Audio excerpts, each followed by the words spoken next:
Well, I'm back out to the garage. Got to work on the Jeep. When I replaced the front calipers, they were supposed to be dustless pads they sold me. Needless to say, they weren't. But the front calipers were seizing. That was right after I bought this thing. Either way, I made up a tool because the tires are not wearing like they should. You see a little bit of scalping on here. Or if you run your finger over, you can feel it. So, I kind of did a rough estimate, and I appear to have some toe out instead of toe in. Should have a larger number on the back of this than on the front with a tape measure. Either way, I've created a tool that'll bolt on to the rotor, and I should be able to get a proper measurement front to rear. I just got to jack this thing up, get stands up underneath the frame to lift it up. You can do this on a front axle like mine. That's a solid axle. You could do it on an IFS too, but you would have to support it right directly underneath the wheel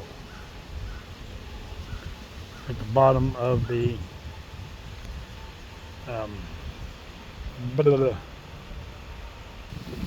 lower A-frame or lower ball joint or support arm.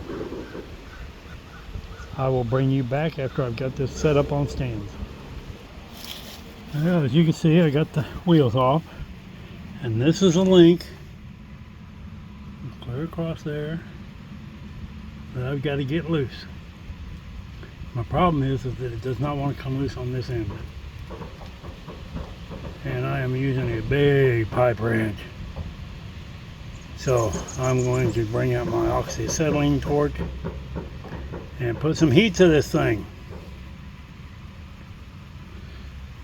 We're supported with jack stands, and I think I'll grease the ball joints since I'm right here. Grease the whole front end, and then we will proceed. I'm not going to bring you here to watch me heat this up and stuff, but I will show you the tool.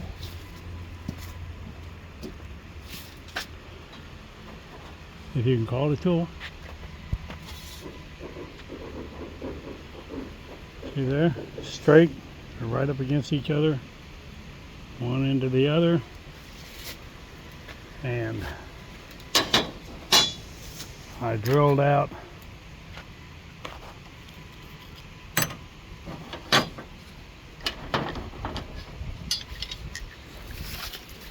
some fender washers.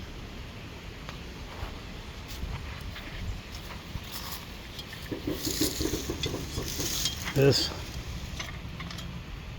will set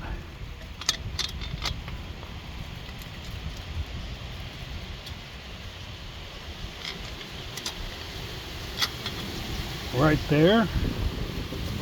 Had to get it in those spots. That was a tire falling down behind me. Fortunately, it was not on my leg. I ground a groove into that metal.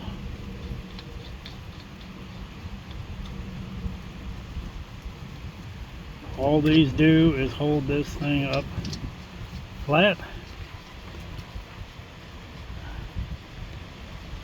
against this rotor. The average tire is about 28 inches.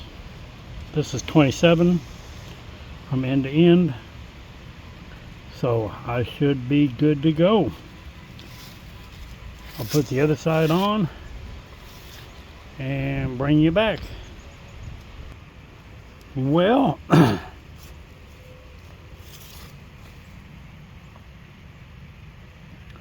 scalping may have been from previously when the tie rod was bent,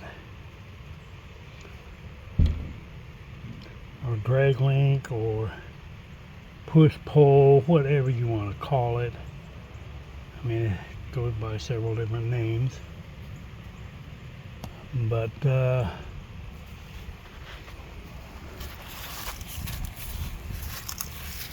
if you look, it's a straight shot going clear across. I'm just barely touching the lower control arms, and we're just tiny bit off a perfectly square.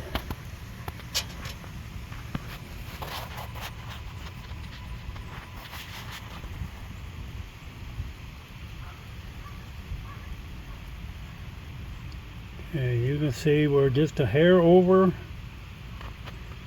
Come on, focus.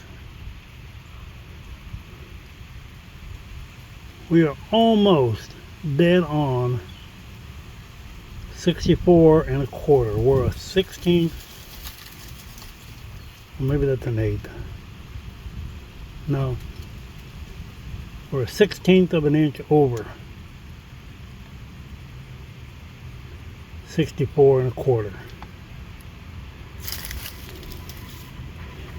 And this side is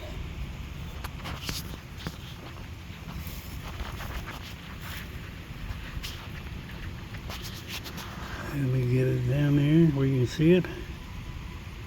Come on, focus. Come on. All right.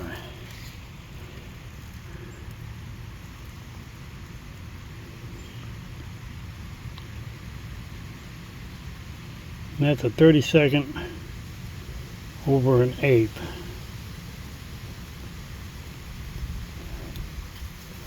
So we got just a hair of toe in.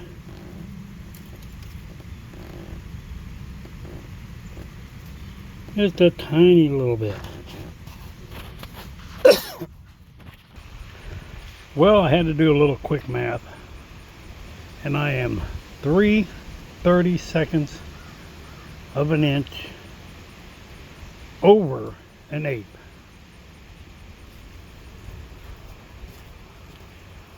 And just so you can see what I'm talking about,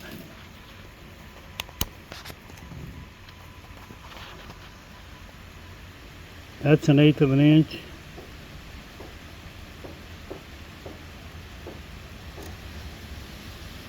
It's a 16th of an inch more than what it should be.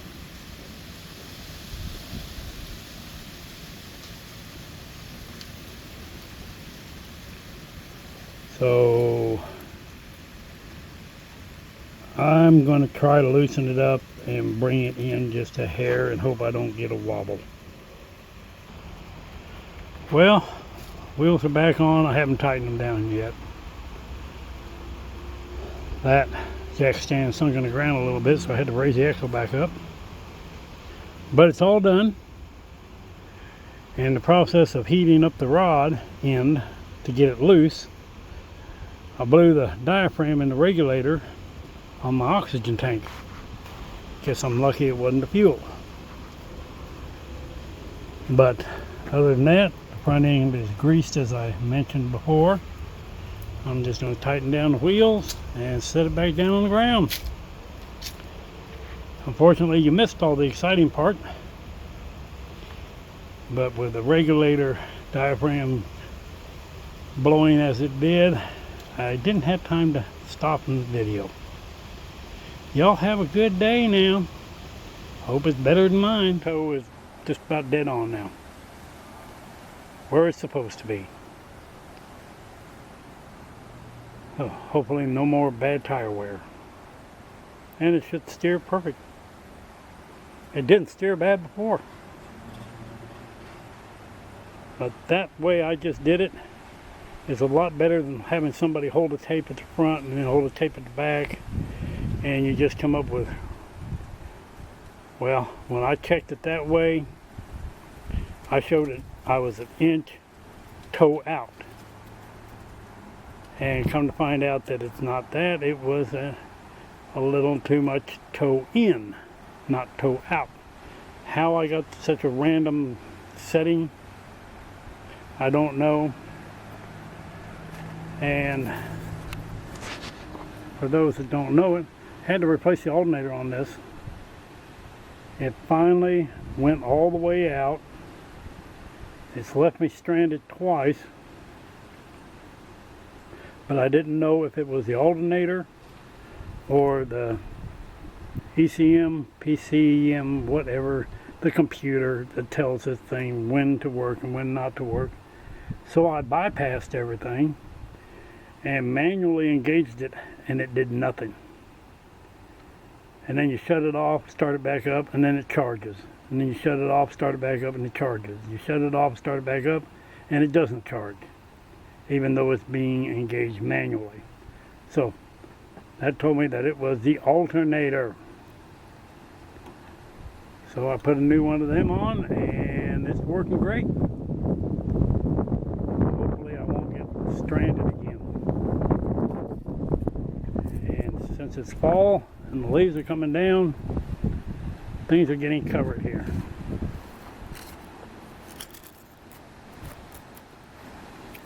I'm not good at following my hands when I'm recording.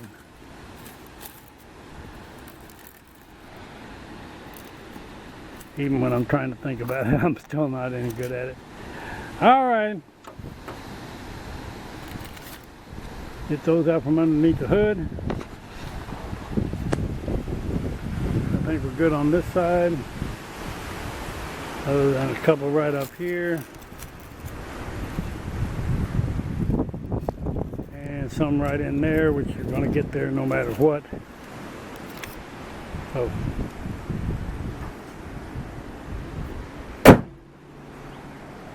That's the saga of the 03 Jeep again. Next video, we'll be back to this one, replacing the tow board. Like, share, subscribe, tell a friend. Do whatever you want. Treat people the way you want to be treated. Make the world go around better. Y'all take care. Bye.